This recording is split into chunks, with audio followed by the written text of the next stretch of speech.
Fue el Día del Niño, más allá de los regalos, la venta de comercios, todo nos interesó y hubo una nota muy interesante que le hicieron a Olivia Minata, que es abogada, integrante de la Asociación Civil por la Igualdad y la Justicia, especialista en lo que tiene que ver derechos económicos, sociales y culturales. Y en la nota que plantea en Infobae TV hablaba sobre el escenario actual de la niñez, la falta de defensor de los derechos del niño. Bueno, varios temas que vamos a dialogar con ella. Ahora, Olivia, te saluda. Adrián Pertoldi de Bonito Cuelgue. ¿Cómo estás?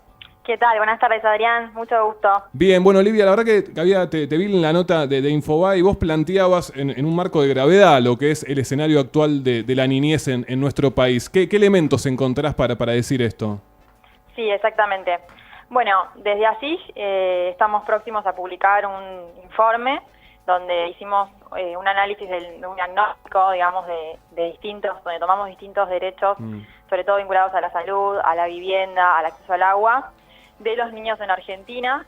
Lo interesante del informe, esto tomando los datos del INDEC, ¿no? Del censo del 2010 sobre todo, más otras encuestas públicas, oficiales. Lo que detectamos son básicamente dos conclusiones muy importantes.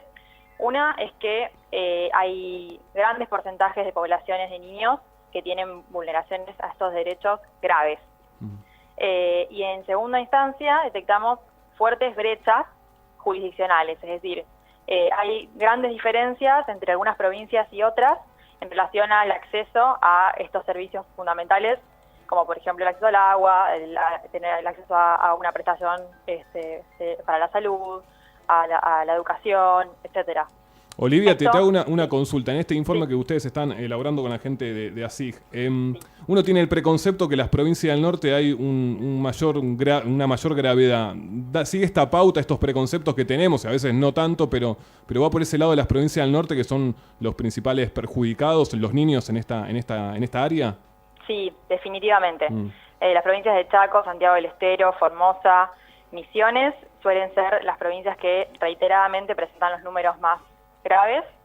No obstante, por ejemplo, provincias como Buenos Aires también muchas veces presentan números importantes. Otras provincias como La Pampa o Tierra del Fuego en general son las que en mejor situación están.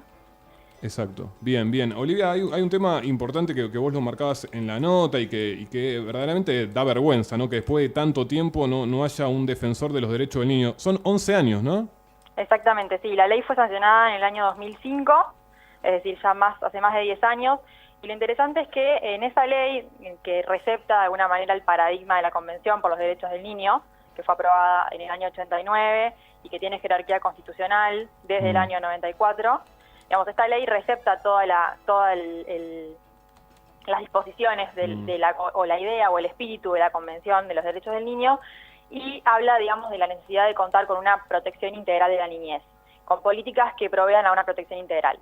Y crea un órgano de control del sistema de protección integral de la niñez, que es el Defensor del Niño. En esa ley, que se sancionó en el 2005, se estableció una obligación clara, en cabeza del Congreso, de designar a esta figura del Defensor del Niño en un plazo de 90 días. Bien. Ese plazo nunca se cumplió y pasados 11 años sigue sin cumplirse, digamos. Esa obligación del Congreso sigue sin cumplirse pasados 11 años. Exacto. ¿Y qué es lo que falta finalmente? El tema, pero se tiene que poner de acuerdo el Senado. O sea, la ley ya está sancionada, digamos. ¿Qué es lo que falta gubernamental, digamos? Sí, el procedimiento que establece la ley es que el defensor del niño sea designado a través de un concurso que tiene que llevar adelante una comisión bicameral en el Congreso. Es decir, una comisión conformada por legisladores de ambas cámaras. Esa comisión está creada, es decir, hay resoluciones tanto de la Cámara del Senado como de la Cámara de Diputados que creó la comisión, pero lo que no hay es una integración de la comisión, que es lo que está faltando en este momento. Para eso es muy importante el rol de los presidentes de ambas cámaras, es decir, de Gabriela Michetti y de Emilio Monzó. En este momento son, de alguna manera, quienes son los actores claves para integrar la comisión bicameral y que se pueda proceder a la realización del concurso y designación del defensor. Sí, que sería elemental. Sí, Iván. Buenas tardes, Olivia. Quería consultarte respecto a esto. ¿Qué requisitos debe tener el defensor del niño? ¿Quién puede ser candidato? ¿Qué dice la ley al respecto? Bueno, en principio hay ciertos requisitos legales. Por ejemplo, que tiene que ser una persona de al menos 30 años de edad, es decir, que habla de la necesidad de una persona que tenga cierta experiencia, pero sobre todo lo que exige la ley es que sea una persona idónea en materia de niñez, es decir, que tenga conocimiento técnico especializado sobre qué políticas públicas serían necesarias para llevar adelante una protección integral de la niñez, y obviamente y especialmente que sea independiente políticamente. Por eso es que se tiene que llevar adelante a través de un concurso, y por eso es que además tiene que operar en la órbita del Congreso. ¿Hay alguna manera de agilizar esto por medio de la vía judicial o es más que nada legislativo y debe haber algún legislador, ya sea diputado o senador, que impulse esta creación de la comisión que tiene que elegir al defensor? Bueno, es una pregunta interesante la que haces, porque en general se asocia este tipo de deberes, digamos, del Congreso, son asociados a obligaciones más de tipo discrecional, o potestades más de tipo discrecional y no obligaciones estrictamente jurídicas.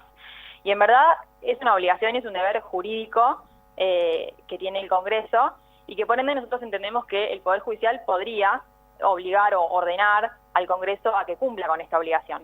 En efecto, el año pasado, en abril de 2015, ASIG y otras organizaciones iniciamos un amparo que actualmente está radicado en el juzgado, en el Contencioso Administrativo Federal número 3, en donde solicitamos que se ordene al Congreso a designar al defensor del niño.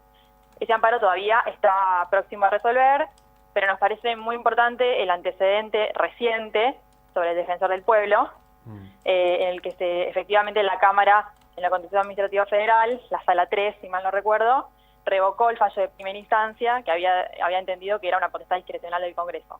Y dijo que no, que había una obligación constitucional de designar el defensor del pueblo. Entonces entendemos que ese antecedente es muy relevante para el caso que actualmente tramita en la justicia federal.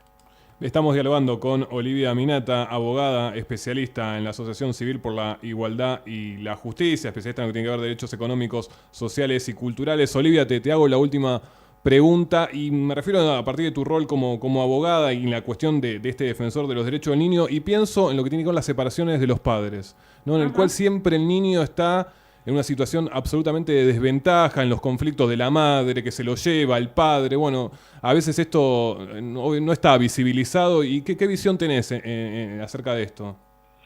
Sí, bueno, digamos, ahí está creada también la figura del abogado del niño, que es diferente a la figura del defensor del niño. El abogado del niño tiene el rol de intervenir en casos individuales, justamente para hacer valer la voz del niño en un proceso judicial, por ejemplo, en el que en el que se tiene que hacer valer la voluntad del niño más allá de la voluntad de los padres, ¿no? Sobre todo cuando hay intereses contrapuestos. Exacto. Entre los padres y el interés propio del niño. Pero el defensor del niño, en verdad, apunta, digamos, si bien podría intervenir en casos individuales, apunta a una defensa más estructural y más integral de la niñez. Entonces, es muy importante remarcar que el defensor del niño tiene potestades o competencias para iniciar, por ejemplo, causas colectivas en defensa de poblaciones enteras de niños, o de la clase de niños. Entonces, no solamente para intervenir en casos individuales. Por eso está bien la pregunta que haces, porque sirve para distinguirlo de la figura del abogado del niño, por ejemplo. Claro.